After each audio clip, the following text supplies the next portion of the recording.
Hello everyone, स्वागत है आप सभी का विज्ञान वृक्ष के इस ऑनलाइन प्लेटफॉर्म पर। आज के अपने इस लेक्चर में अपन स्टार्ट करने वाले हैं पीवाईक्यू ऑफ फिजिकल इक्विलिब्रियम। ठीक है, अपन यहाँ पर नेट के पीवाईक्यू सोल्व करेंगे फिजिकल इक्विलिब्रियम टॉपिक के। ठीक है, तो स्टार्ट करते हैं अपने पहले क्वेश्चन से।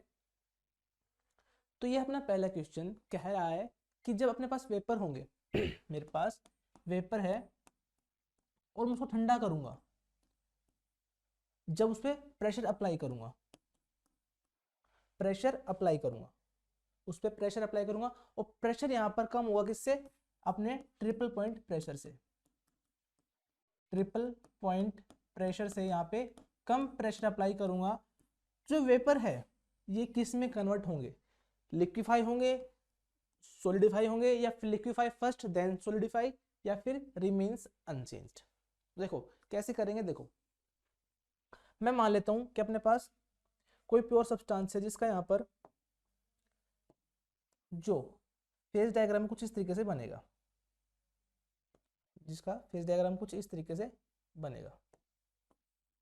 ठीक है। तो यहाँ पे देखो प्रेशर, टेम्परेचर, ये अपना मान लेते हैं कुछ अपना इस तरीके से फेज डायग्राम है। ठीक है, तो यहाँ पे अपना सॉलिड, लिक्विड, गैस, ये अपना ट्रिपल पॉइंट।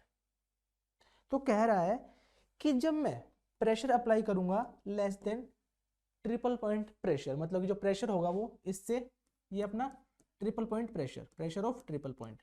अब जो प्रेशर अप्लाई करूंगा वो इससे कम प्रेशर ही अप्लाई करूंगा। जो वेपर है कम प्रेशर अप्लाई करने पर, यहाँ पर प्रेशर अप्लाई करने पर वो यहाँ पे गैस से सॉलिड में कन्वर्ट होंगे डायरेक्टली गैस से सॉलिड में कन्वर्ट होंगे। इसका मतलब इसका आंसर कितना आएगा? यहाँ से जो वेपर है अपने गैस से सॉलिड में कन्वर्ट होंगे डायरेक्टली। इसका आंसर कितना आएगा? Option C, solidify directly. ठीक है, क्वेश्चन था अपना जून 2012 से। अब चलते अपने अगले क्वेश्चन की ओर। देखो इसमें कह रहा है कि मेरे पास एक सॉल्यूशन है। कौन कौन सा? देखो यहाँ मेरे पास सॉल्यूशन है अपना aqueous solution of NaCl and HCl। ठीक है, और यहाँ पे ये न्यूट्रलाइज हुआ किससे? NaOH से। मतलब कि यहाँ पर मेरे पास कौन कौन से कंपोनेंट है? Na प्लस Cl माइनस, यहाँ पे अपना H प्लस OH माइनस, यहाँ अपना H प्लस, यहाँ पे अपना Cl माइनस। टोटल मेरे पास यहाँ पर ये 5 स्पेसीज प्रेजेंट है। ठीक है, तो पूछ रहा है कि यहाँ पर जो नंबर ऑफ कंपोनेंट है वो कितने होंगे। देखो यहाँ पे अगर देखा जाए तो नंबर ऑफ कंपोनेंट कैसे निकालते हैं? n is equal to C is equal to n minus E. n क्या अपनी नंबर ऑफ स्पीसीज, ई क्या अपनी रेस्ट्रिक्शंस। ठीक है, तो देखो यहाँ पर जो NaOH प्लस में HCl, ये जाता है मेरा NaCl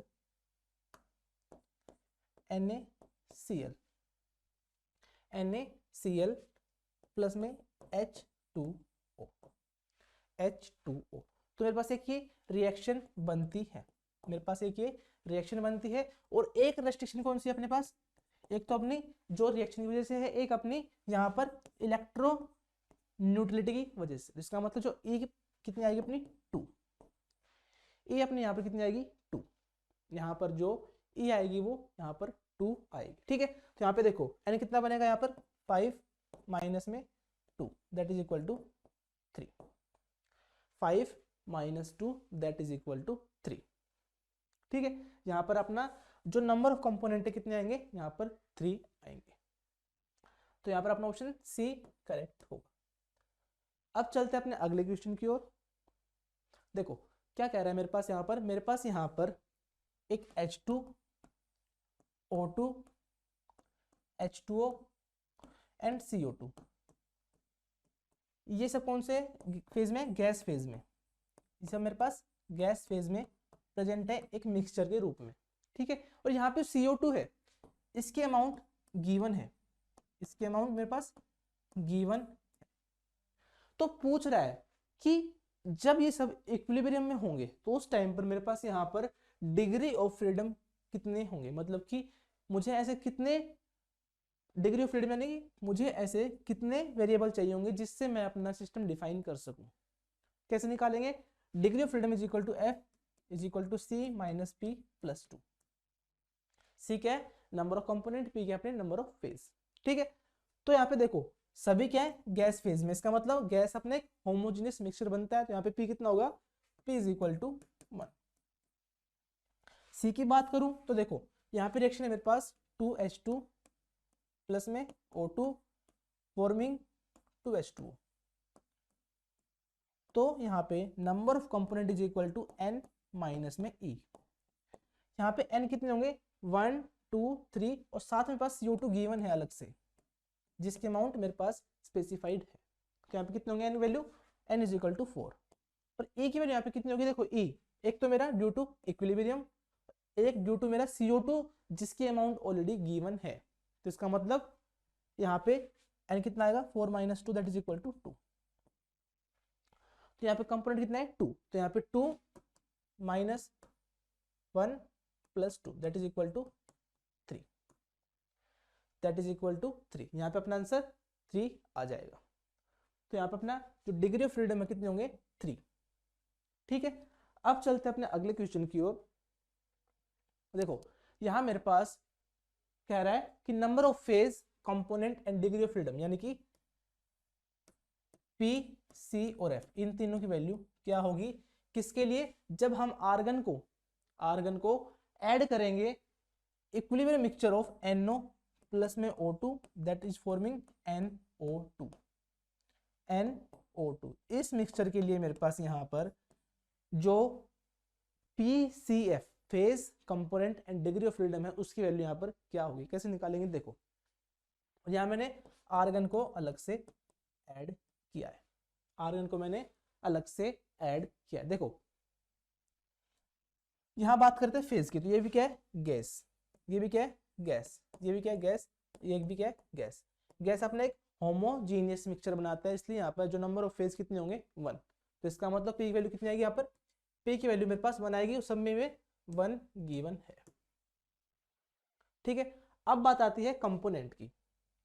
तो component is equal to n minus E. N कितने यहाँ पर? 1 2 3 4। ई कितने यहाँ पर? 1, क्योंकि यहाँ पे अब की बात आर्गन की अमाउंट यहाँ पे गिवन नहीं है। तो यहाँ पे कितना आएगा? 4 minus 1 that is equal to 3। तो यहाँ पे मेरे पास F is equal to C minus P plus 2 कितना बनेगा? 3 माइनस 1 प्लस 2। ये अपना आंसर कितना आएगा? 4। यहाँ मेरे पास आंसर कितना आएगा? 4। तो 1 1 3 1 3 4 अपना आंसर यहाँ पे C करेक्ट होगा। 1 यहाँ पे फेज होगा, कंपोनेंट यहाँ पे 3 होंगे, तो यहाँ पे फेज कितने होंगे? सॉरी, जो डिग्री ऑफ फ्रीडम कितने होंगे? 4। क्वेश्चन था अपना जून 2014 से। अब चलते अपने अगले क्वेश्चन की ओर। देखो यहाँ क्वेश्चन क्या कह रहा है? देखो कि यहाँ पे मेरे पास जो A है, सॉलिड A, उसका जो प्रेशर है वो गिवन है कितना? log P is equal to 10 minus में 1800 बाई टी। और यहाँ पे जो लिक्विड है उसका भी प्रेशर गिवन है। सॉलिड ये है अपने पास कोई एक है अपने पास कोई कंपोनेंट है जो, या फिर कोई सिस्टम है जो होगा सॉलिड फॉर्म में तो उसका प्रेशर गिवन है, और जो होगा लिक्विड फॉर्म में तो उसका भी प्रेशर गिवन है। कितना? log P is equal to 8 minus में 1400 टी। तो पूछ रहा है यहाँ पर जो टेम्परेचर है ट्रिपल पॉइंट का वो क्या होगा? टेम्परेचर है ट्रिपल पॉइंट का वो क्या होगा? देखो एट ट्रिपल पॉइंट पे क्या होता है कि मेरे पास सॉलिड, लिक्विड,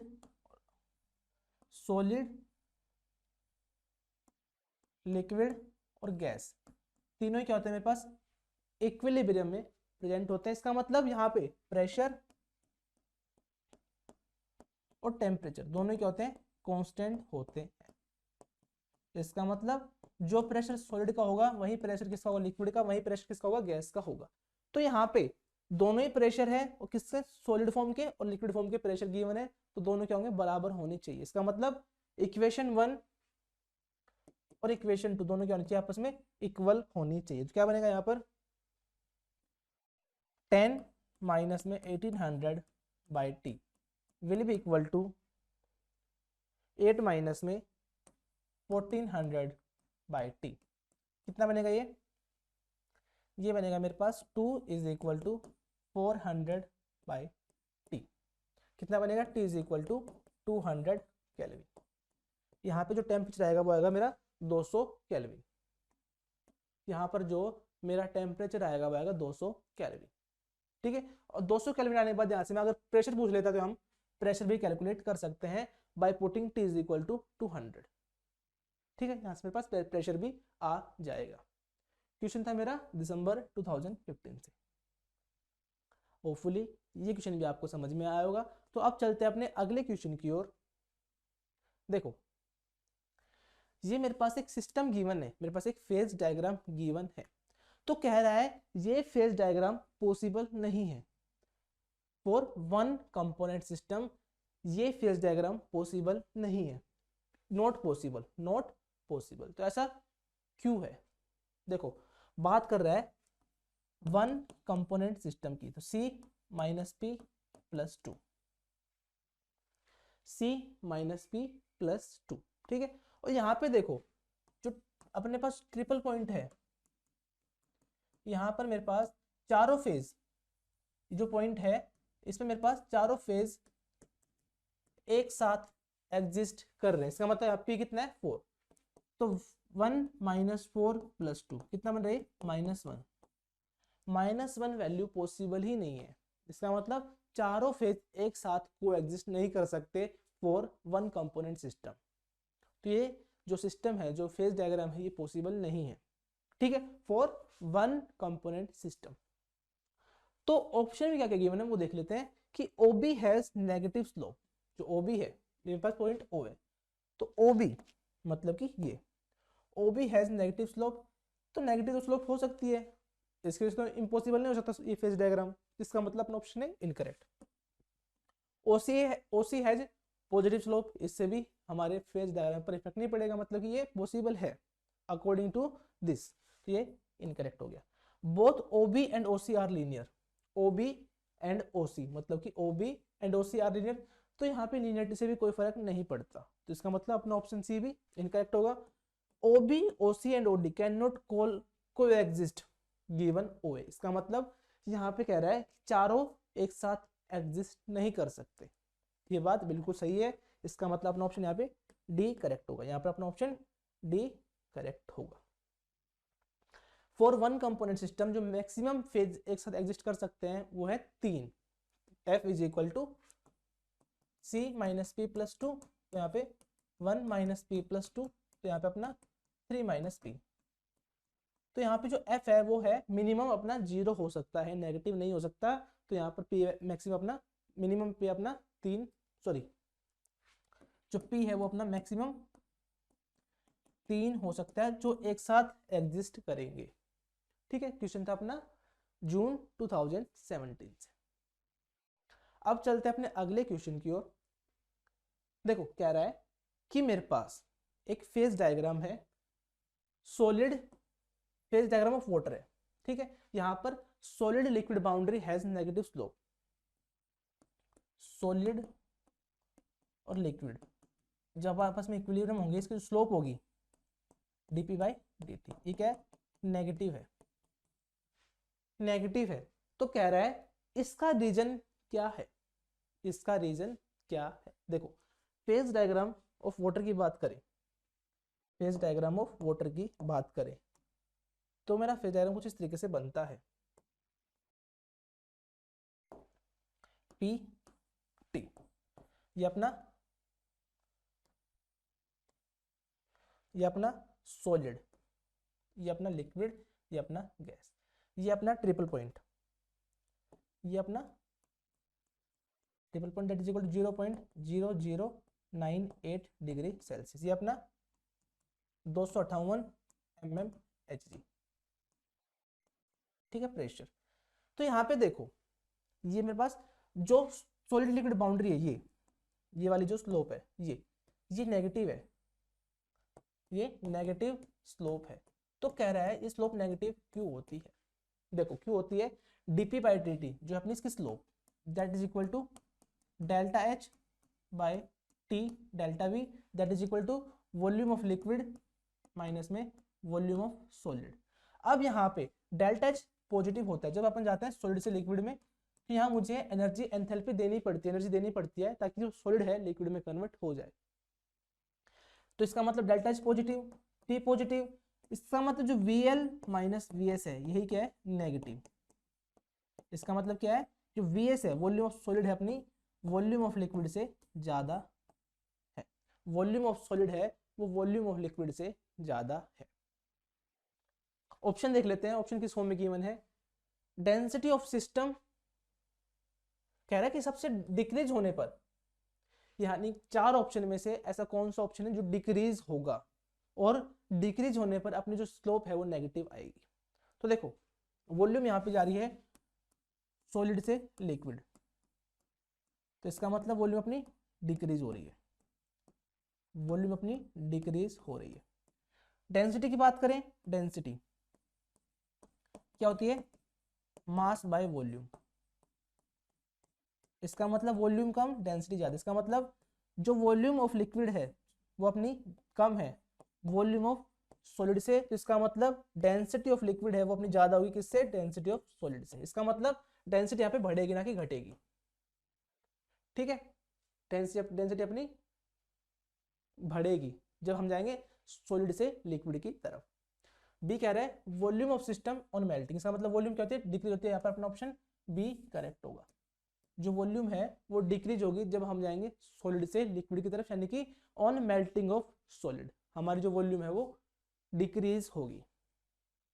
थर्ड कह रहा है एंट्रोपी, एंट्रोपी क्या होगी अपनी, जब जाएंगे अपन सॉलिड से लिक्विड में तो एंट्रोपी अपनी क्या होगी, एंट्रोपी अपनी बढ़ेगी positive. Enthalpy of system, enthalpy क्या होगी यहाँ पे, एंथैल्पी अपनी पॉजिटिव होगी, हमें एंथैल्पी देनी पड़ेगी ना कि हमें मिलेगी, ठीक है। यहाँ पे अपने डेल्टा एच क्या होगी, पॉजिटिव होगी, तो यहाँ पे अपना ऑप्शन बी करेक्ट होगा, यहाँ पर अपना ऑप्शन बी करेक्ट होगा, ठीक है। अब चलते हैं अपने अगले क्वेश्चन की ओर। कह रहा है कि देखो जब मेरे पास एक 2 कंपोनेंट सिस्टम है, 2 कंपोनेंट सिस्टम है, तो यहां पे जो फेज है वो 3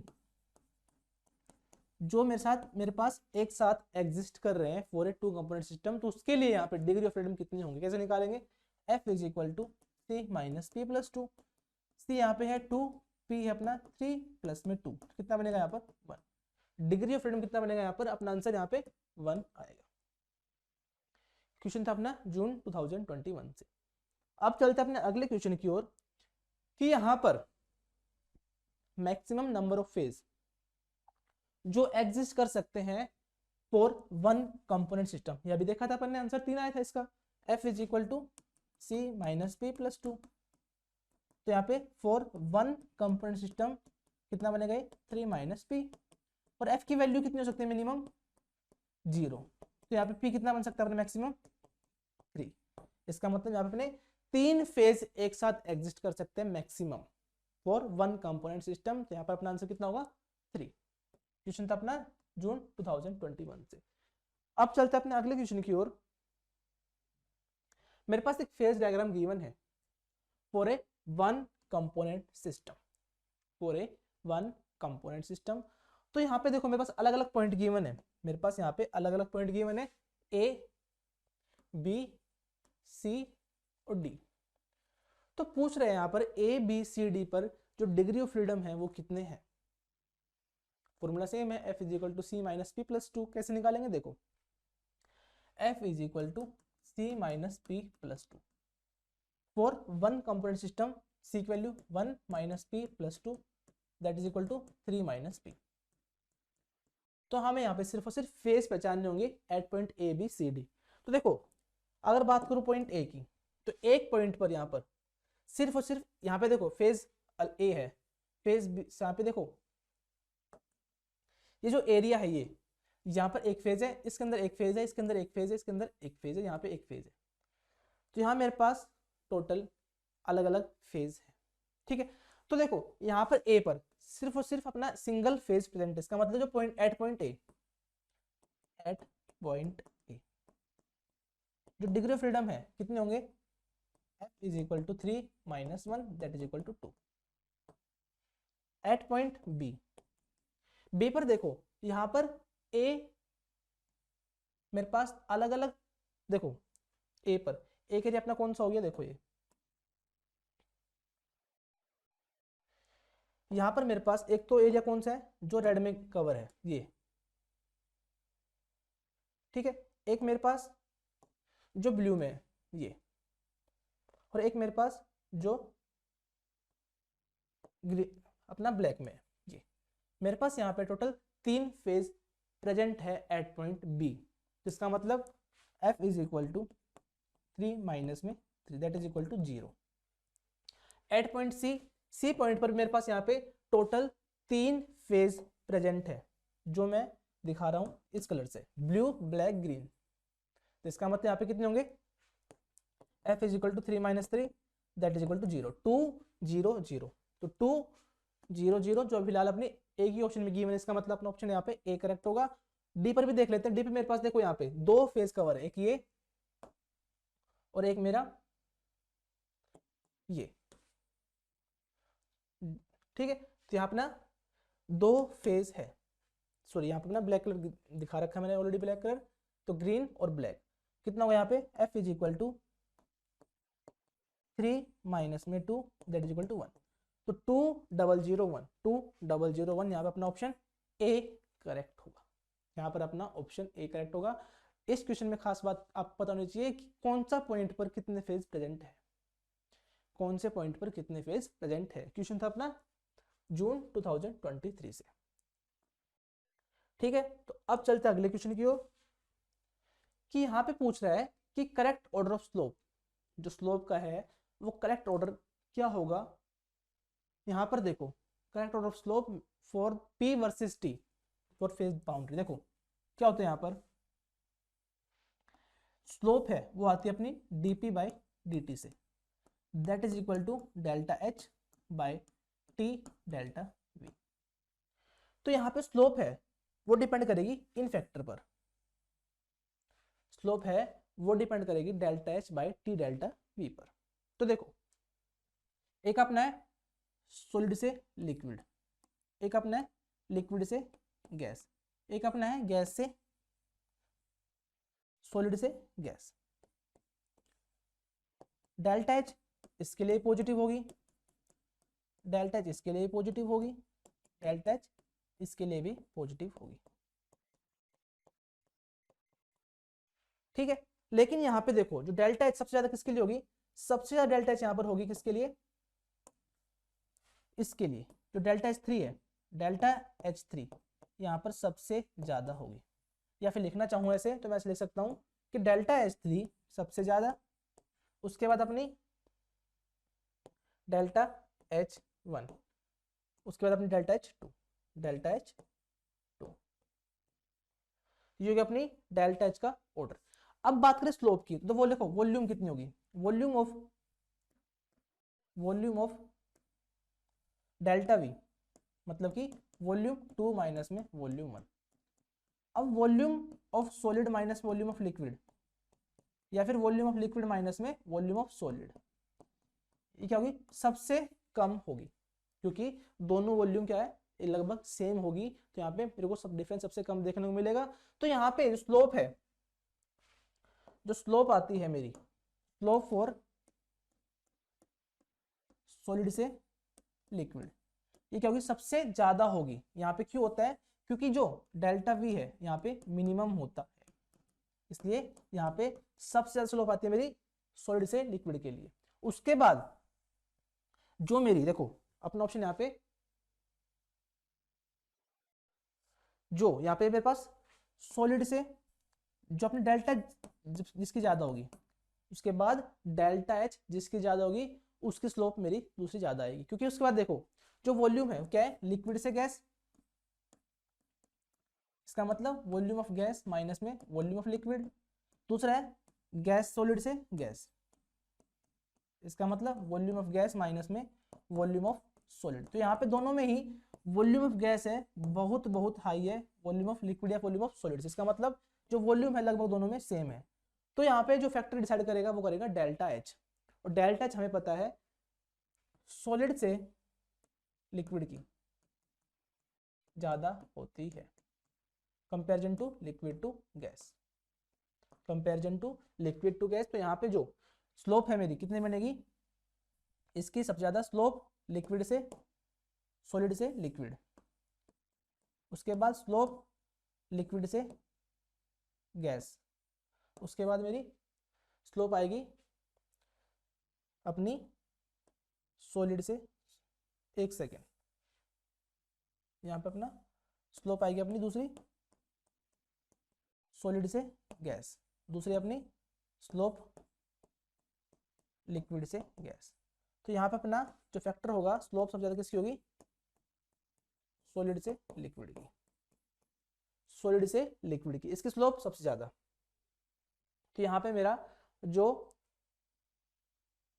सॉलिड से लिक्विड है इसकी स्लोप सबसे ज्यादा, इसकी स्लोप सबसे ज्यादा, उसके बाद सॉलिड से वेपर की, उसके बाद अपने लिक्विड से वेपर की। यहाँ पर अपना ऑप्शन ए करेक्ट होगा, यहाँ पर अपना ऑप्शन ए करेक्ट होगा। दो फैक्टर थे अपना delta H delta V, delta we सबसे किसके लिए होगा, फॉर सॉलिड टू लिक्विड। तो यहाँ पे मेरी जो स्लोप है सबसे ज्यादा आएगी।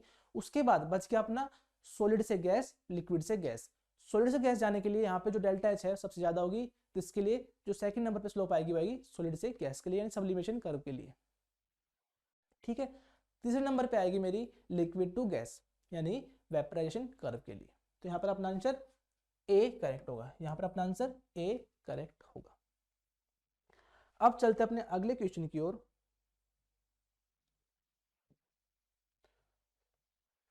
देखो क्वेश्चन अपना दिसंबर 2011 से, यहां पे मेरे पास लिक्विड और वेपर इन दोनों का इक्विलिब्रियम गिवन है, मतलब मेरे पास ये कंडीशन गिवन है। ठीक है, और यहाँ पे जो dp/dt है इसकी वैल्यू कितनी गिवन है, 8 इंटू में 10⁻³ बार केल्विन इनवर्स। ठीक है, जो प्रेशर कितना गिवन है 1 बार, और टेम्परेचर कितना गिवन है 400 केल्विन। ठीक है, जो मोलर वॉल्यूम है, मोलर वॉल्यूम ऑफ वेपर यानी कि Vm ऑफ गैस कितना गिवन है यहाँ पर 200 लीटर पर मोल, और जो मोलर वॉल्यूम ऑफ लिक्विड है, मोलर वॉल्यूम ऑफ लिक्विड कितना गिवन है, वो है negligible, very small, very small.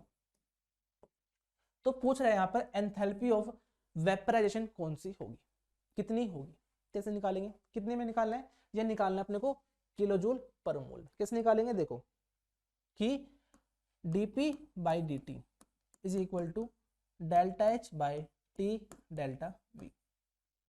बात कर रहा है लिक्विड से वेपर के लिए, बात कर रहा है अपने लिक्विड से वेपर के लिए। तो यहाँ पे क्या बनेगा डेल्टा एच ऑफ वेपराइजेशन, क्योंकि यहाँ पे वेपर बन रहे हैं। टी डेल्टा वी क्या है, मतलब कि वॉल्यूम ऑफ गैस माइनस में volume of liquid, volume of liquid क्या है बेहद ही कम है, तो क्या बनेगा ये delta H divide by T V ji, T V जी।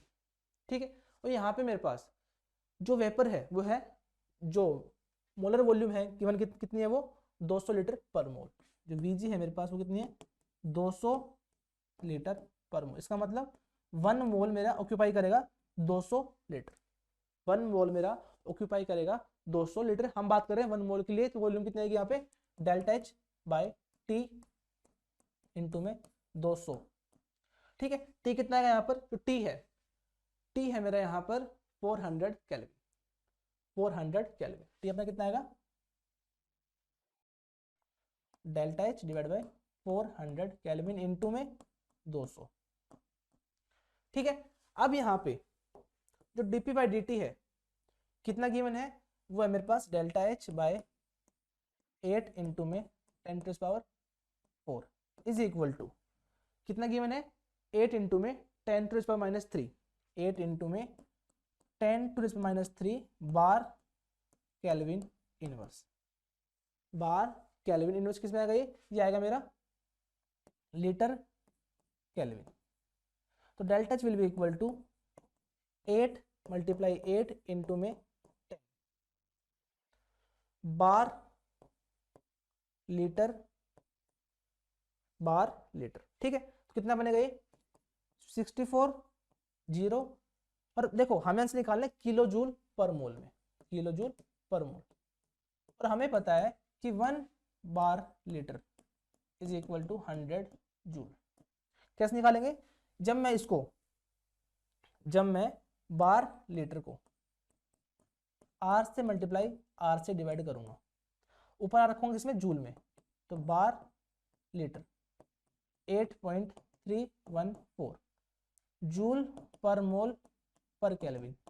ये अपना 0.08314 बार लीटर मोल पर केल्विन। तो यहाँ से आएगा मेरे पास कि 1 bar litre is equal to 100 joule. तो यहाँ वैल्यू पुट करूंगा 100 जूल, ये बनेगा मेरे पास 64 किलो जूल पर, ये बनेगा मेरे पास 64 किलो जूल पर मोल। यहाँ आंसर हाँ 200 लीटर मोल इनवर्स ये अपना आएगा mole inverse 64 kilo joule mole inverse, मतलब कि 64 किलो जूल पर मोल। आंसर यहाँ पे अपना डी करेक्ट होगा। क्वेश्चन था अपना दिसंबर 2011 से। अब चलते अपने अगले क्वेश्चन की ओर, कि कह रहा है कि एट इक्विलिब्रियम ट्रिपल पॉइंट पर मेरे पास यहाँ पे कौन कौन सिस्टम देखने को मिलेगा जब मेरे पास अल्फा और बीटा फेज, मेरे पास दो फेज है, दोनों आपस में इक्विलिब्रियम में है। तो इस पॉइंट पर, इस कंडीशन पर मेरे पास कौन सा ऑप्शन यहाँ पे करेक्ट होगा? तो देखो जब मेरे पास सिस्टम दो इक्विलिब्रियम में हो तो कब होता है ये? जब यहाँ पर टेम्परेचर कांस्टेंट हो, टेम्परेचर कांस्टेंट हो, और यहाँ पे प्रेशर भी अपना क्या होता है? कांस्टेंट होता है। मतलब कि change in temperature, change in pressure, और यहाँ पे साथ साथ केमिकल पोटेंशियल, मतलब कितना मैटर चेंज हो रहा है, केमिकल पोटेंशियल। जितना अपना अल्फा से बीटा में जाएगा उतना बीटा से अल्फा में जाएगा, जितना अल्फा से बीटा में कन्वर्ट होगा बीटा से अल्फा उतना में कन्वर्ट होगा। तो यहाँ पे क्या होता है? Delta T is equal to 0, delta P is equal to 0, यहाँ पे delta U is equal to 0। तो इसका मतलब T1 is equal to T2, P1 is equal to P2 और अपना U1 is equal to U2। ये होता है अपना कंडीशन जब दो फेज आपस में इक्विलिब्रियम में प्रेजेंट होते हैं। तो देख लेते हैं यहाँ पे अपना ऑप्शन सी करेक्ट होगा, यहाँ पर अपना ऑप्शन सी करेक्ट होगा। अब चलते हैं अपने अगले क्वेश्चन की ओर।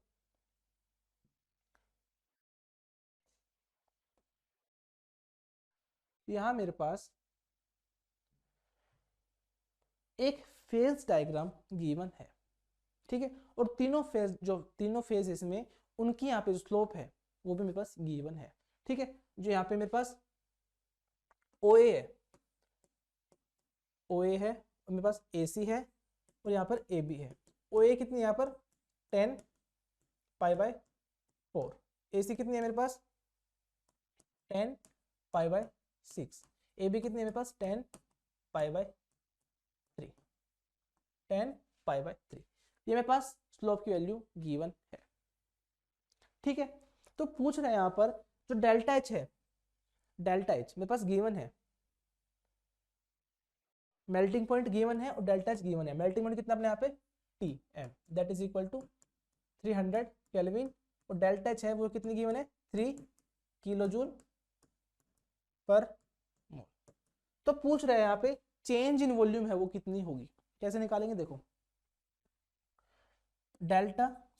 dp/dt delta H by T delta V, मुझे डेल्टा वी निकालना है। Delta V will be equal to dp/dt, sorry delta H by T into में dp/dt।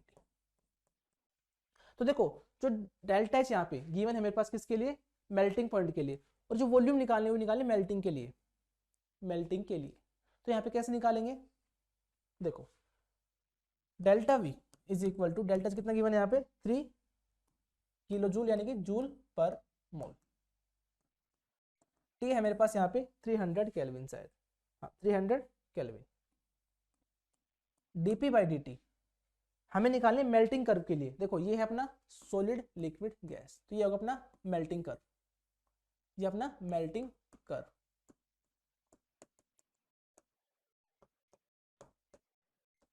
मेल्टिंग कर्व, तो मेल्टिंग कर्व कौन सी अपनी ए बी, तो ए बी के लिए जो स्लोप की वैल्यू कितनी गिवन है 10 पाई बाई 3, इसका मतलब डीपी बाई डी टी कितना गिवन है 10 पाई बाई 3। वैल्यू यहाँ पुट करेंगे, delta H T 10 pi by 3, तो यहाँ पे 10 पाई बाई 3, ये बनेगा मेरे पास 10 बाई 10 पाई बाई 3, 10 ऊपर कितना हो जाएगा कोट, तो कितना बनेगा 10 कोट पाई बाई 3, ये बनेगा यहाँ पर डेल्टा एच, कितना आएगा यहाँ पर 10 कोट पाई बाई 3। यहाँ पर अपना आंसर सी करेक्ट होगा, यहाँ पर अपना आंसर सी करेक्ट होगा। क्वेश्चन था अपना जून 2016 से। अब चलते अपने अगले क्वेश्चन की ओर। देखो कह रहा है ए फेज ट्रांजिशन जो प्रोसेस होती है वो किस तरह की होती है, isothermal, iso entropic, isobaric, isochoric, isochoric, isothermal, isothermal, isobaric. देखो जब अपन जाते हैं अल्फा से बीटा फेज में, तो बताया था मैंने यहाँ पे टेम्परेचर कांस्टेंट होता है और यहाँ पे प्रेशर भी क्या होता है कांस्टेंट होता है, वॉल्यूम है वो चेंज होती है, वो कांस्टेंट नहीं होती, और एंट्रोपी है वो भी यहाँ पे कांस्टेंट नहीं होती, चेंज होती है, क्योंकि यहाँ पे अल्फा से बीटा में एक की एंट्रोपी ज्यादा होगी, एक की एंट्रोपी कम होगी। इसका मतलब ये आइसो एंट्रोपिक नहीं है, आइसोकोरिक यानी कि वॉल्यूम सेम भी नहीं है, आइसोकोरिक नहीं है, ये अपना आइसोथर्मल एंड आइसोबैरिक, यहाँ पर अपना ऑप्शन डी करेक्ट होगा, यहाँ पर अपना ऑप्शन डी करेक्ट होगा। अब चलते अपने अगले क्वेश्चन की ओर। देखो कह रहा है कि मेरे पास जो वॉल्यूम चेंज हो रही है, चेंज इन वॉल्यूम है किसी सर्टेन फेज ट्रांजिशन में कितनी है 2 millilitre mole inverse, change in volume के पास गिवन है। तो पूछ रहा है from this we can conclude that जो ट्रांजिशन है वो किस तरीके की है, first order, second order, third order, gamma, alpha phase transition. देखो जब मेरे पास जो अपनी change in volume not equal to 0 हो या फिर change in entropy not equal to 0 हो, तो उस केस में जो अपनी ट्रांजिशन होती है वो होती है फर्स्ट ऑर्डर, वो होती है फर्स्ट ऑर्डर। और यहाँ पे ऐसा क्यों होता है, क्योंकि यहाँ पे होती है डिसकंटिन्यूटी, डिसकंटिन्यूटी। जैसे कि देखो यहाँ पे मेरे पास फर्स्ट ऑर्डर यानी कि फर्स्ट ऑर्डर डेरिवेटिव, जैसे कि मेरे पास यहाँ पे g है dg, that is equal to vdp minus में sdt प्लस में n1 du1 n2 du2, ये मेरे पास इक्वेशन है। तो यहाँ पे देखो at constant temperature, sorry at constant pressure, that will be equal to minus S, यहाँ पे अपना u1 u2, ठीक है। वहीं अपना at constant temperature that will be equal to v, यहाँ पे अपना u1 u2, केमिकल पोटेंशियल भी क्या है कांस्टेंट है, ठीक है। तो ग्राफ बनाता हूँ, अगर मैं यहाँ पे ग्राफ बनाऊं, अगर मैं यहाँ पर ग्राफ बनाता हूँ dg by dt minus versus में अपना यहाँ पर t, तो देखो यहाँ पे क्या होगा, जब मैं घटाऊंगा dg, इसका मतलब क्या अपना एंट्रोपी, जब मैं बढ़ाऊंगा टेम्परेचर तो अपनी एंट्रोपी बढ़ेगी, लेकिन जब ऐसा पॉइंट आएगा जो होगा ट्रांजिशन पॉइंट, कौन सा ये ट्रांजिशन पॉइंट, उस पॉइंट पर अपना क्या होता है टेम्परेचर अपना कांस्टेंट होता है। तो यहाँ पे क्या होगा, टेम्परेचर भले ही कांस्टेंट है लेकिन एंट्रोपी तो यहाँ भी इंक्रीज हो ही रही है, एंट्रोपी इंक्रीज हो रही है, ठीक है। उसके बाद जब सारा सारा जो मतलब ये एंट्रोपी इंक्रीज हो जाएगी, उसके बाद क्या होगा फर्दर अपनी मतलब कि यहाँ से जो अल्फा है बीटा में कन्वर्ट हो चुका होगा, ट्रांजिशन अपना कंप्लीट हो चुका होगा, उसके बाद फर्स्ट से मेरे को ऐसी कर्व देखने को मिलेगी जो क्या है डिसकंटिन्यूटी। इसका मतलब ये एक फर्स्ट ऑर्डर फेज ट्रांजिशन है, सेम टाइप का मुझे वॉल्यूम में देखने को मिलेगा। यहाँ भी जब मेरे पास होगा ट्रांजिशन टेम्परेचर तो उस पर क्या होगा अपने पास एक डिसकंटिन्यूटी देखने को मिलेगी। लेकिन जब होगा सेकेंड ऑर्डर का, जब मेरे पास सेकेंड ऑर्डर होगा तो उसमें क्या होगा delta V is equal to zero, delta S is equal to zero. यहाँ पे क्या होगा फर्स्ट ऑर्डर मेरा फर्स्ट ऑर्डर डेरिवेटिव यहाँ पे कंटिन्यूअस होगा,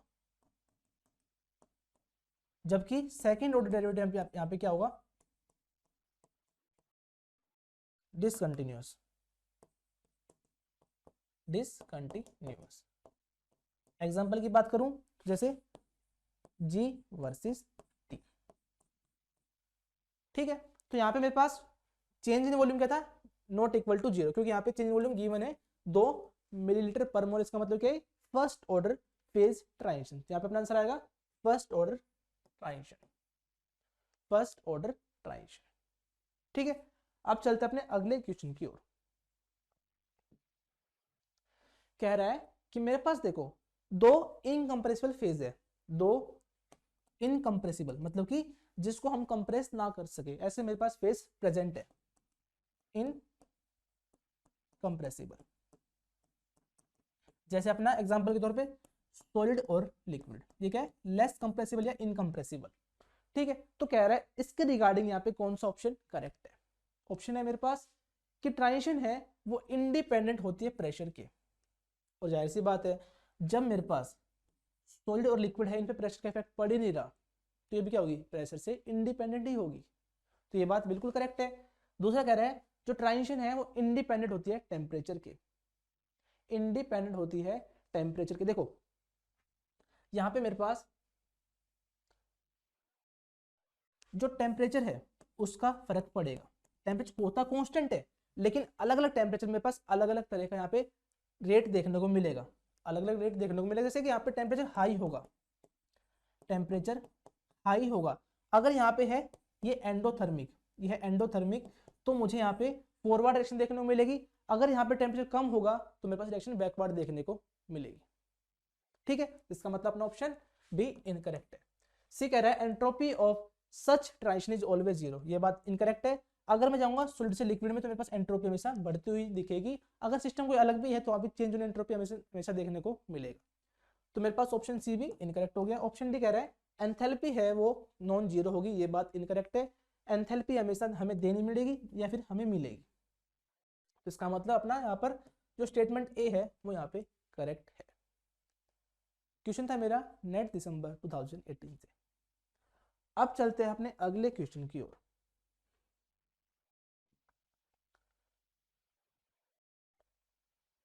यहां पे देखो कह रहा है for a first order phase transition, जहां अपनी डेल्टा वी क्या होती है नॉट इक्वल टू जीरो, उसके लिए यहाँ पे करेक्ट स्टेटमेंट कौन सी है। The heat capacity is infinite at transition temperature. देखो एट ट्रांजिशन टेम्परेचर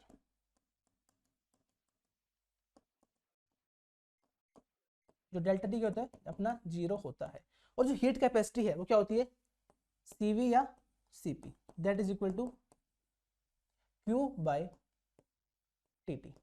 अगर बात करें सीवी की तो कितना होगा ये del U by delta T, ये कितना होगा अपना DP by sorry D H by D T.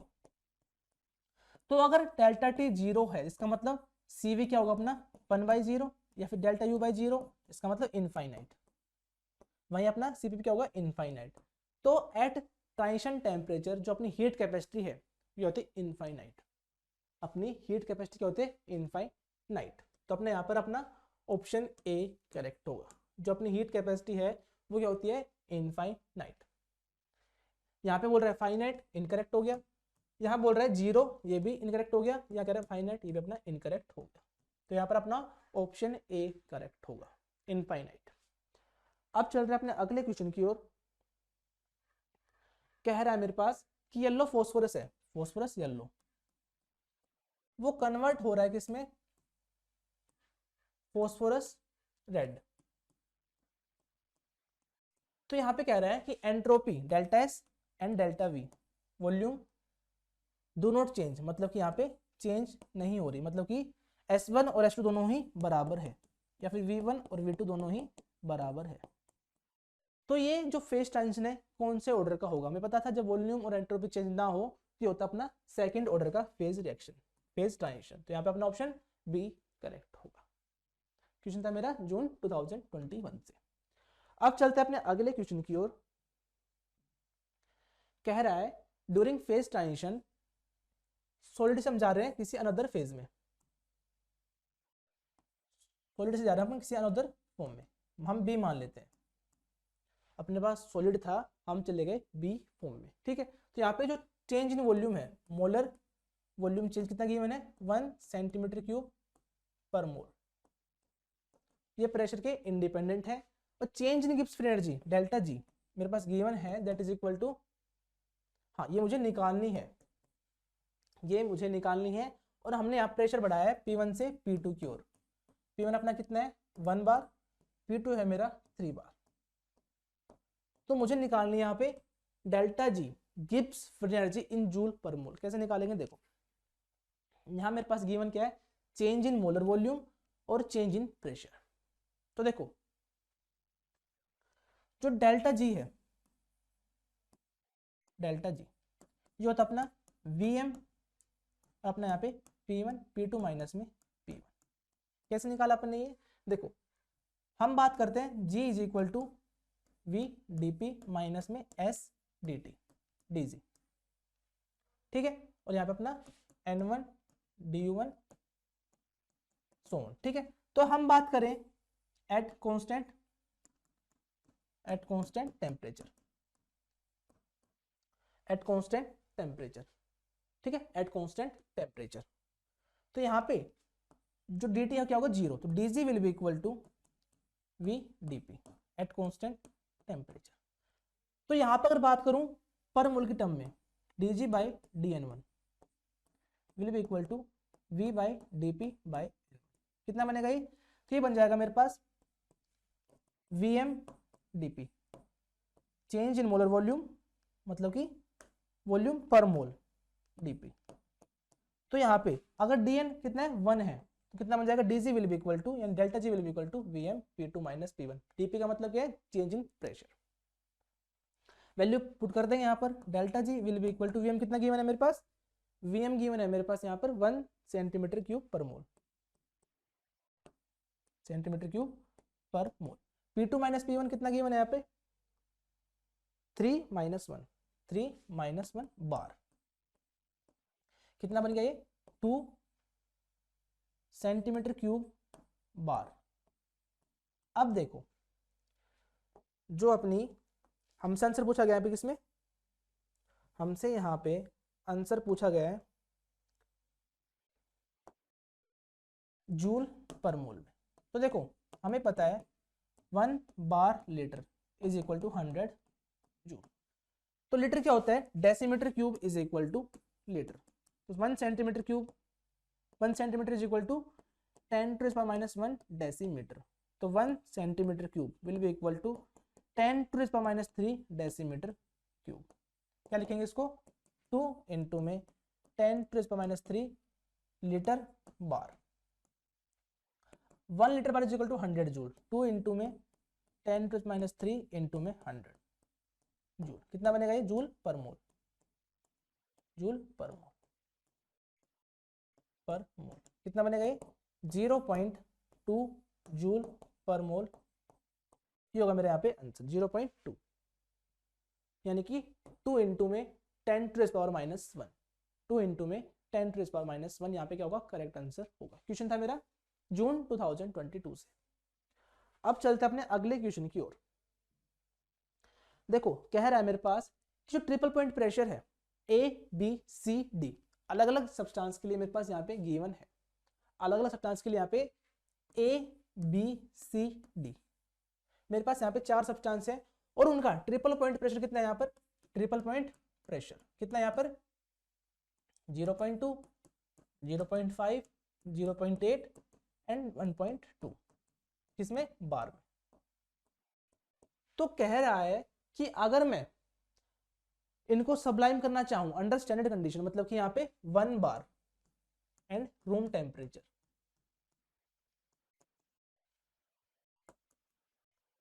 1 bar and 273 kelvin, इनको मैं सबलाइम करना चाहूं मतलब कि डायरेक्ट सॉलिड से गैस में कन्वर्ट करना चाहूं, तो इन चारों में से कौन सा हो जाएगा एट स्टैंडर्ड कंडीशन, यानी कि 1 बार की कंडीशन पर। देखो ट्रिपल पॉइंट, देखो यहाँ पे क्या है, ये अपना प्रेशर, ये अपना टेम्परेचर। तो कुछ मेरा ग्राफ इस तरीके से बनेगा, मान लेते हैं अपना ग्राफ कुछ इस तरीके से बन रहा है, सॉलिड लिक्विड गैस। तो यहाँ पे मेरे पास अलग अलग सब्सटेंस के लिए अलग अलग ट्रिपल पॉइंट गिवन है। ये है अपना triple point, triple point pressure, pressure triple point, ठीक है।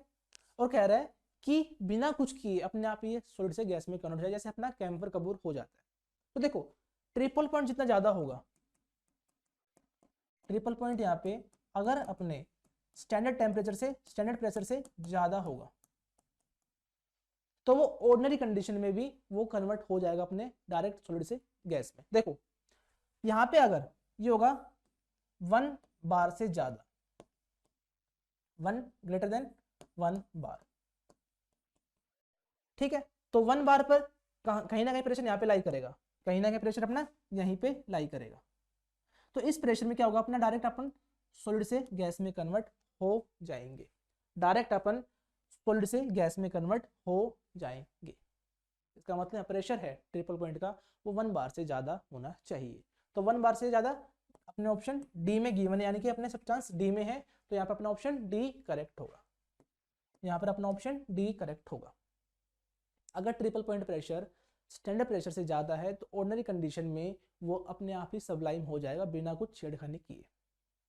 तो यहाँ पर अपना ऑप्शन डी करेक्ट आएगा। इन सब के लिए हमें यहाँ पे जो प्रेशर है वो इन सबसे कम करना पड़ेगा, वो इन सबसे less than triple point pressure कम करना पड़ेगा ताकि वो सबलाइम हो। इसका मतलब हमें छिड़खानी करनी पड़ेगी प्रेशर के साथ, लेकिन डी के केस में मुझे कुछ नहीं करना, वो अपने आप ही सबलाइम हो जाएगा। तो क्वेश्चन था अपना दिसंबर 2016 से। अब चल रहे हैं अपने अगले क्वेश्चन की ओर। देखो कह रहा है कि वॉल्यूम जो डेल्टा वी है चेंज कितनी है, 0 गिवन है, यानी कि सेकंड फेज ऑर्डर का ट्रांजिशन है। तो कह रहा है इसके लिए यहाँ पे करेक्ट ग्राफ कौन सा होगा, इसके लिए यहाँ पे करेक्ट ग्राफ कौन सा होगा। देखो डेल्टा वी 0 है तो कुछ नहीं करना अपने को, dp by dt is equal to delta H by T delta V. Delta V 0 इसका मतलब डेल्टा एच बाई 0 कितना बनेगा, इनफाइनाइट, इनफाइनाइट। तो स्लोप क्या अपनी इनफाइनाइट, और टेन थीटा जो थी slope is equal to infinite, तो अब थीटा कितना आएगा, थीटा आएगा पास 90 डिग्री। इसका मतलब जो एंगल होना चाहिए P और T के बीच में कितना होना चाहिए, 90 डिग्री। तो यहाँ पे देखो ये अपना कितना है 90 डिग्री, तो यहाँ पर ऑप्शन ए करेक्ट होगा, यहाँ पर अपना ऑप्शन ए करेक्ट होगा, यहाँ पर अपना ऑप्शन ए करेक्ट होगा। यहाँ पे देखो यहाँ पे एंगल कितना है 0 डिग्री, ठीक है। यहाँ अपना एंगल कुछ ना कुछ एंगल होगा, यहाँ पर यहाँ मेरे पास कुछ ना कुछ एंगल होगा, यहाँ मेरे पास कुछ ना कुछ एंगल होगा, ठीक है। तो यहाँ पे अपना क्या होगा, अपना ऑप्शन यहाँ पे ए करेक्ट होगा, यहाँ पर अपना आंसर ए करेक्ट होगा। अब चलते अपने लास्ट क्वेश्चन पर जो अपना 2024 से, जून 2024 से।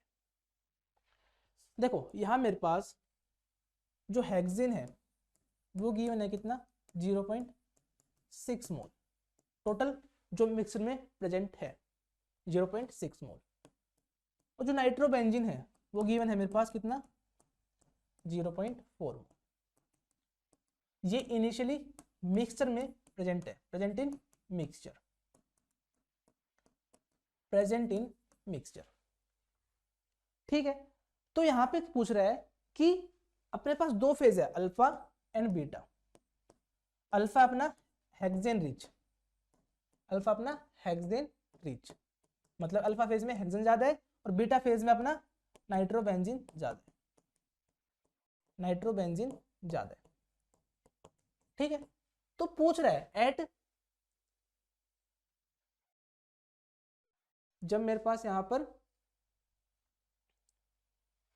0.4 पर 0.4 पर a mixture of 0.6 mole of hexane 0.1 mole 4 mole of nitrobenzene was prepared, हमने बनाया मिक्सचर में ये दोनों चीज प्रेजेंट है 300 केल्विन। तो यहाँ पे जो फेज डायग्राम बनेगा वो गिवन है मेरे पास यहाँ पर। तो number of moles of hexane alpha में कितने प्रेजेंट है इस पॉइंट के लिए, देखो कैसे निकालते हैं, हम निकालते हैं इसको यूजिंग लीवर रूल, जो कहता है कि फ्रैक्शन ऑफ किसी भी एक फेज के निकाल सकते हैं, फ्रैक्शन ऑफ अल्फा फेज के लिए देख लेते हैं, fraction of alpha phase will be equal to, देखो अल्फा के निकालने, अल्फा मतलब कि अपना ये फेज, इसके लिए क्या करेंगे, यहां से देखो इस पॉइंट से अपन ये पॉइंट माइनस करेंगे, इसका मतलब यहां से यहाँ कितना है डिस्टेंस, ये 0.8 माइनस में 0.4, 0.8 माइनस में 0.4, वहीं अपन यहां से करेंगे तो 0.4 माइनस में 0.3, 0.4 माइनस में 0.3 कितना बनेगा यहाँ पर 0.4 divide by 1 that is equal to 40%, 40% that is equal to 0.4, 0.4।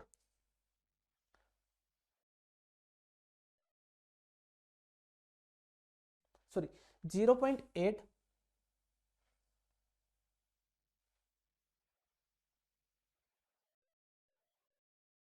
हाँ 0.8 माइनस 0.4 और 0.8 माइनस 0.3, यहाँ पे माइनस 0.3 आएगा, माइनस 0.8 माइनस 0.3 कितना बनेगा, ये बनेगा अपना 4 डिवाइड बाई 5, इसका मतलब 0.8 और 80%, इसका मतलब इस पॉइंट पर, इसका मतलब ये हुआ कि इस पॉइंट पर जो अपना टोटल हेक्सेन था उसमें से 80% हेक्सेन यहाँ प्रेजेंट है, उसमें से 80% हेक्सेन यहाँ पर प्रेजेंट है। टोटल कितना था अपना 0.6 और यहाँ पर कितना है 80%, किसमें से, इसमें से 80% यहाँ प्रेजेंट है। इसका मतलब जो हेक्सेन प्रेजेंट है, इसका मतलब जो हेक्सेन के मोल प्रेजेंट है, मोल ऑफ हेक्सेन प्रेजेंट है, कितने है वो है अपना 80% of 0.6 that is equal to 0.8 into में 0.6, ये बनेगा अपना 0.48 mole, 0.48 mole using lever rule हमने निकाल लिया। लेकिन यहाँ एक चीज और मेंशन है कि जो हेक्सेन है, अल्फा जो फेज है वो हेक्सेन रिच फेज है, मतलब उसमें हेक्सेन ज्यादा ही होगा। तो यहाँ पे देखो 56 है, 42 है, 38 है, 32, मतलब 32 कम हो गया, ये उससे कम हो गया, ये उससे कम हो गया। यहाँ पर जो 0.56 है, मतलब कि यहाँ पे जो हेक्सेन रिच फेज है, अल्फा फेज है, उसमें मोल है 0.48 से ज्यादा ही मिलेंगे। तो यहाँ पर ऑप्शन ए करेक्ट होगा, यहाँ पर अपना ऑप्शन ए करेक्ट होगा, यहाँ पर अपना ऑप्शन ए करेक्ट होगा यूजिंग लीवर रूल। तो होपफुली ये क्वेश्चन भी आपको समझ में आया होगा। क्वेश्चन था अपना जून 2024 से। लीवर रूल में क्या करते हैं अपन, अल्फा के निकाल रहे हैं अल्फा के लिए, तो यहां पर मान लेते हैं ए बी सी, तो क्या होगा अल्फा के लिए बी सी अपॉन में ए सी, बी सी अपॉन में ए सी, और बीटा के लिए क्या करेंगे, बीटा के लिए ए बी अपॉन में ए सी, ये होता अपना लीवर रूल। तो होपफुली ये क्वेश्चन भी आपको समझ में आया होगा। तो ये थे अपने फेज इक्विलिब्रियम के क्वेश्चन 2011 से 2024 तक के। तो होपफुली जो क्वेश्चन मैंने आपको कराया आपको समझ में आए होंगे। अगर आपको सेशन अच्छा लगा तो सेशन को लाइक करना ना भूलें।